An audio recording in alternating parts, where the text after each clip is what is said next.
Hello everyone, in this video I'll be showing you the most OP Minsc build guide in Baldur's Gate 3. Now, Minsk is a berserker, but he starts off as a ranger. I'm actually going to multi-class the Barbarian and the Ranger, and it's very powerful the way that we're going to be going about this. So, as a Barbarian, you get yourselves the ability to add your Constitution modifier to your armor class, and you can also wear a shield, so still get that extra armor class. However, we're going to be going with a two-handed weapon here, so I'll be going over all the gear options for this build, and we could potentially add in the fighter too. But yeah, also when we're in our rage form, we deal additional 2 damage with melee and improvised weapons and throwing. As for our ability scores, this is going to be heavily dependent on strength, so we want to have a good amount of each of these stats. So obviously our intelligence is going to be 8. Having a decent bit of dexterity is important. However, the best way, if by the time you get Minsk, you're likely going to have the Constitution amulet, so you can dump your Constitution, or you can also dump your Strength, because Strength potions are very useful on this build, especially with the Baldur and Giant Slayer. So we don't really have much of a use for these stats here, so you can even just go with your stats somewhat like this: 16 Strength, 14 Dexterity, 16 Constitution. However, I'm going to pump up our Dexterity all the way because we're going to be using... we're going to want to get an increase to our initiative, and I got the Constitution amulet here, as that's the best way to get an increase to your overall resistances. So we're going to go with that there. I'll talk about the gear and show you combat at the end of this video, but starting off here, we're going to take in 3 levels of the Barbarian here. So at the second level, we get the Danger Sense, so we get advantage on dexterity saving throws against traps, spells, and surfaces. This is just really nice, and one of the biggest benefits of the Berserker, or of the Barbarian. You also get the Reckless Attack, giving us advantage on attack rolls, but enemies will have advantage against us. So use that sparingly, as it's going to make it easier for the targets to hit you.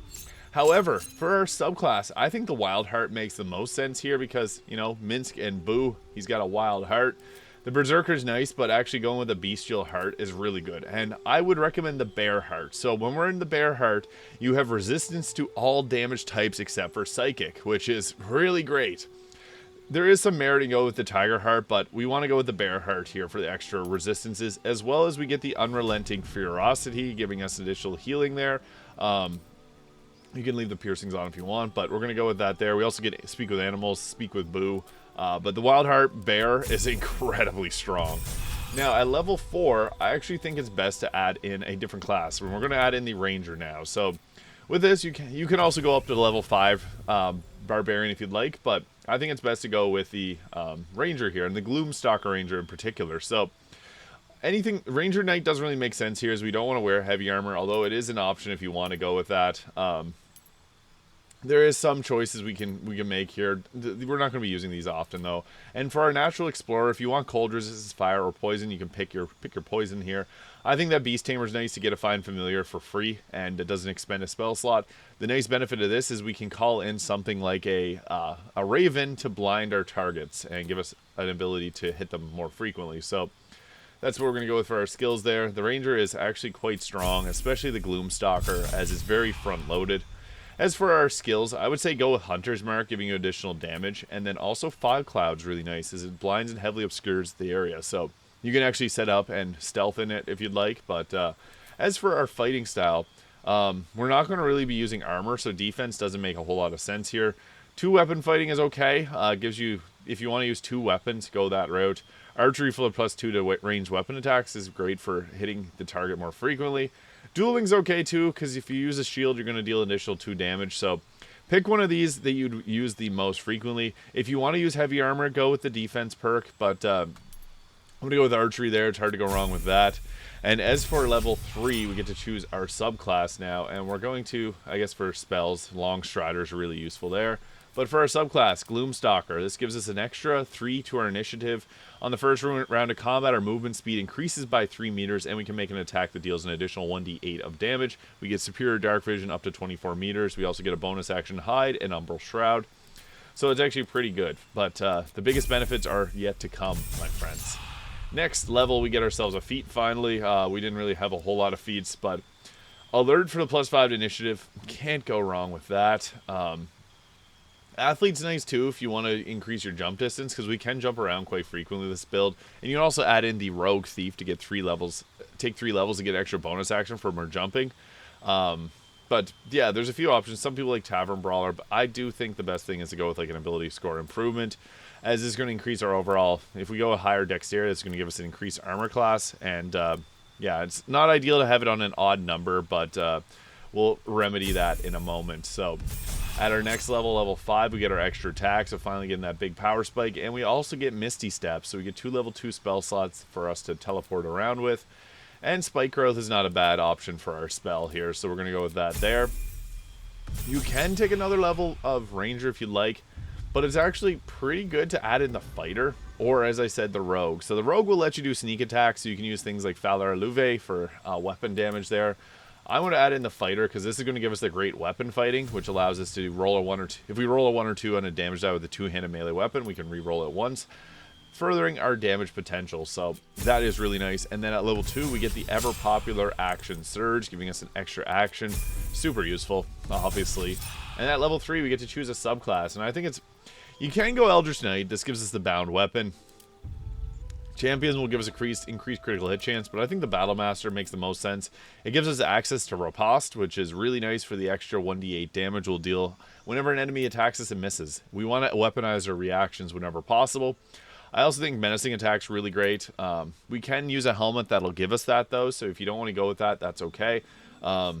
And Trip Attack is also nice to knock a creature prone, so we can go with either of those. But if there's another maneuver you like, go with whatever you feel works best for your own tastes, I guess, here. And then for the final level, we can take another feat, and the Athlete perk to give ourselves an increase of our Dexterity +1 to take it up to 20 is a nice choice.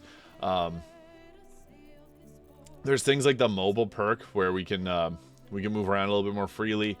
There's a few different choices you can make on what you want to go with. Sharpshooter if you want to use your bow a bit more, but I think that the ability score improvement, ideally we would have had this rounded off. We'll go something like that, and the extra dexterity goes a long way for giving us extra armor class. So what this will look like is we got a nice 23 armor class. We're going to go with the unarmored defense, so going with something like the Bone Spike Garb will set our ice armor class to 24.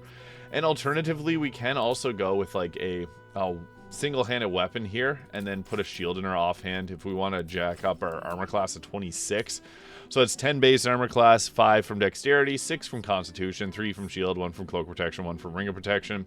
And then we can also push this even further to 27 with the evasive boots there. And I have the Bone Spike helmet on, which gives us increase to our intimidation, but also when we rage, we can potentially deal 2 to 8 psychic damage. But if we put on the helmet Baldur Rouge is our armor class here, so we'll leave the Bone Spike helmet on. But if you want to go heavier armor, the Baldur and Giant Slayer works well. But with the Bone Spike Garb, we get temporary 15 health whenever we rage, and then reduce all incoming damage by 2. And when we get attacked, we deal 6 piercing damage, which is based off our Constitution modifier. The Bone Spike Gloves, your attacks ignore resistance to slashing and piercing and bludgeoning damage. However, you can change this out for something like the Helldust Gloves, which will give an initial 1d6 of fire damage. The Dark Justiciar Gauntlets gives 1 to 4 radiant damage. You can even go with something like the Battle Master, Legacy of the Master here for +2 to attack rolls and damage with weapon. So yeah, that gives us a nice 27 armor class there. You could even go, I think the Falar Luve works really well here too, so you can even go with that route for the attack.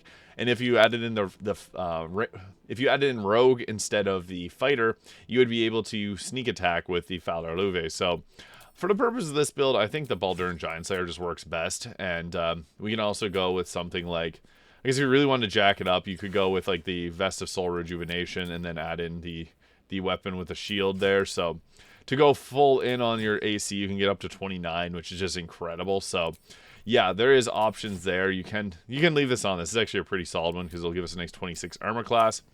And then what we want to do in combat, I'll go over that guide here. So the beautiful thing about the Bone Spike helmet is it gives you menacing attack, which is really great. We already have it, but this is basically per turn free menacing attack. That's really great. We also got Find Familiar Boo, so that's really what we're going to be using for a Find Familiar. I guess the one here, not something we'd be using as frequently, but Boo is super useful, so don't be afraid to keep Boo around. It's per short rest, so you can always just short rest to bring Boo back, but the Raven does have its time and its place for usefulness, but Boo obviously being something super useful here. You can also pick Boo up and throw Boo, so that is one of the nice things about Boo is when you throw Boo, you have unique dialogue options. Everyone does. Pretty funny. he didn't say it because it wasn't. He didn't give it. But you can blind people with Boo. Boo goes for the eyes. So pick Boo back up. He's knocked prone. And yeah, typically when we go into combat, we want to be using our menacing attack as much as possible. I hate to attack my teammates as Minsk, but that is the way to do it. So we can set up with our long strider. We got Misty Step to teleport around. We got healing with Second Wind. Reckless attack there. Even just the weapon attacks, like top of the big folk's pretty nice too for the extra damage that it'll deal. For some reason the attack animation didn't work there, so yeah, that is really the strategy with this weapon. If you want to go a step further, you can take a strength potion because it's going to add a bunch of damage to our attack rolls, so that is another way to go further with that. But menacing attack's really great because you can frighten a target, and that's just going to give you a big benefit to them, and big benefit to you, and then they can't make any attacks or reactions. So yeah, typically we want to be going in using, we do have a few Battle Master maneuvers, so trip attack's really nice to knock people down like that. So don't be afraid to use that.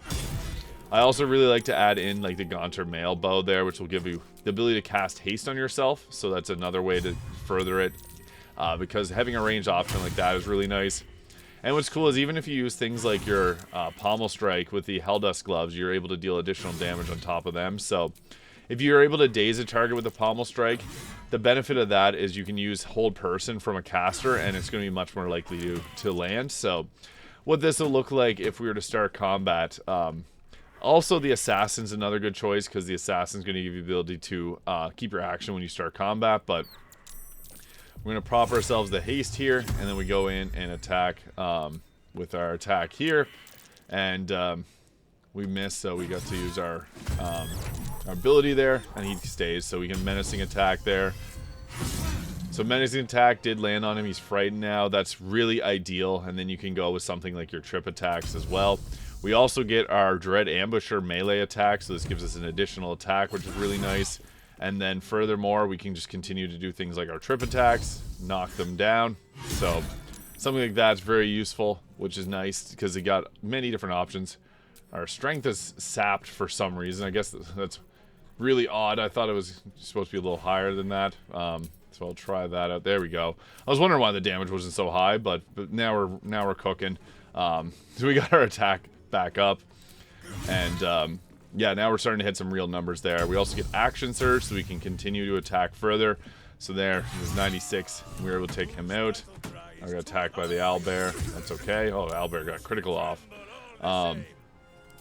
We won't be able to take him out because he will be able to heal himself, but that's typically the way you want to go about it with this build here. So I also didn't even go into rage, but yeah, Bear Heart Rage will give us the resistance to all damage types, so furthermore takes our damage potential up way higher. So there it is. There is a very, very powerful Minsk build guide using the Gloomstalker Ranger as well as the Fighter and the Barbarian. So if you found this video useful, please hit the subscribe button below. Thank you so much for watching, and I'll see you all in the next video.